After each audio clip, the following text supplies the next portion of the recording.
జగిత్యాల జిల్లాలో చికెన్ ముక్క వివాదం మహిళ ప్రాణం తీసింది. భార్యాభర్తల మధ్య వచ్చిన గొడవ నవవధువు సూసైడ్ చేసుకుంది. 6 ఏళ్లు ప్రేమించి పెద్దలను ఒప్పించి పెళ్లి చేసుకున్న యువతి 6 రోజులకి ఆత్మహత్య చేసుకుంది. గాయత్రి చనిపోవడంతో ఆమె కుటుంబ సభ్యులు రోదిస్తున్నారు. ఇబ్రహీంపట్నం మండలం ఎద్దండి గ్రామంలో ఎదురెదురు ఇండ్లలో ఉండే సంతోష్, గాయత్రి 6 సంవత్సరాలు ప్రేమించుకున్నారు. పెద్దలను ఒప్పించి గత నెల 26వ తేదీన పెళ్లి చేసుకున్నారు. దసరా రోజు దంపతులుగా గాయత్రి తల్లిగారింటికి వెళ్లారు. అక్కడ భోజనాలు చేస్తున్నప్పుడు గొడవ జరిగింది. గాయత్రి తన తల్లిగారింట్లో చికెన్ తింటుండగా ప్రశ్నించాడు సంతోష్. ఇంటికి మటన్ తెస్తే తినని నువ్వు ఇప్పుడు చికెన్ ఎలా తింటున్నావని అడిగాడు. దంపతులు ఇద్దరి మధ్య మాట పెరిగి గొడవ పెద్దదైంది. అత్తగారింటికి వెళ్లిన తర్వాత గాయత్రి దూలానికి ఊరేసుకుని చనిపోయింది.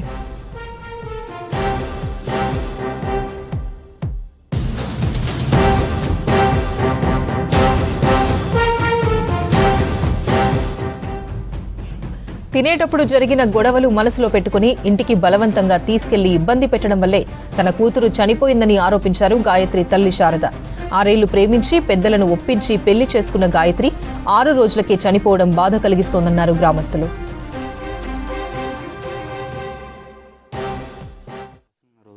ఫస్ట్ తను ఒక్కతే ఇంటికి వెళ్ళొస్తాను, తొందర వెళ్ళిపో, తర్వాత ఇద్దరం కలిసి వెళ్దామని ఇంటికి వెళ్ళి నేను తీసుకుని వచ్చిన. ఇద్దరం పోమన్నా కదా అని మళ్ళీ వచ్చి కాసేపు ఉండి రెడీ అయిపోయినాం. వెళ్ళినాం, ఆడ ఉన్నాం. ఇక మటన్ కూర ఆ రోజు మటన్ అనుకున్నాం. మటన్ అనుకుంటే మన ఇంటికాడ ఇక్కడ తినలేదు, అక్కడ తిన్నది. తింటే మరి మన ఇంటికాడ ఎందుకు తినలేవు, ఇక్కడ ఎందుకు తింటున్నావు అన్న.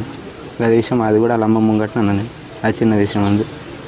అదే విషయం కొద్దిగా ఆడ ఊరుకున్నాం. వాళ్ళ అమ్మ తింటుంది మసాలాలు అవి ఇవి తనకు నచ్చినట్టు వండాలా అని అన్నది.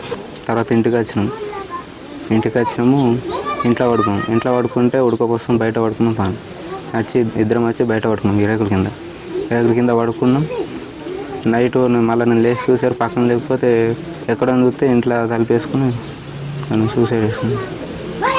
అంటే లోపలికి వెళ్ళి ప్రాణంతో ఉన్నదేమో చూస్తే చనిపోయాను. అప్పటికి ఇష్టపడి వేసుకున్నాం సార్, ఇద్దరం లవ్ మ్యారేజ్ 6 సంవత్సరాల నుంచి వేసుకున్నాం. గొడవ ఏం లేదు సార్ మాకు. నేనైతే ఏమన్నా లేదు కూర విషయంలో వాళ్ళ ఇంటికాడ ఎట్లా అన్నందుకు ఏమన్నా తనకేమన్నా అనిపించింది, మరి అదే తెలియడం లేదు. నేను ఇప్పుడే 2 ఏళ్ళకి తను ఇద్దరు ఒప్పుకున్నారు, 2 ఏళ్ళకని ఒప్పుకున్నారు. సరే పోనా సపడాకున్న ఒక 2 నెలలు అయింది. అంతే కర చేసుకొని 2 నెలలు అయింది. 2 నెలలు అయినాక మళ్ళీ 2 నెలలకు నా బిడ్డను తీసుకొని ఎట్టే పోయిండు. పోతే నా బిడ్డను రప్పించుకొని పెళ్లి చేసి వారం రోజులకు నేను నా బిడ్డ చచ్చిపోయింది సారు. వారంకే చచ్చిపోయింది నా బిడ్డ. నేను టార్చర్ పెట్టిండు నాకు తెలియదు సారు. నా బిడ్డని ఆల్రెడీ ఇంటికి వచ్చిండ్రు, ఇక్కడ తిన్నారు. నా బిడ్డ రానన్న కూడా చేతి పట్టి గుంజుకొని పోయిండు.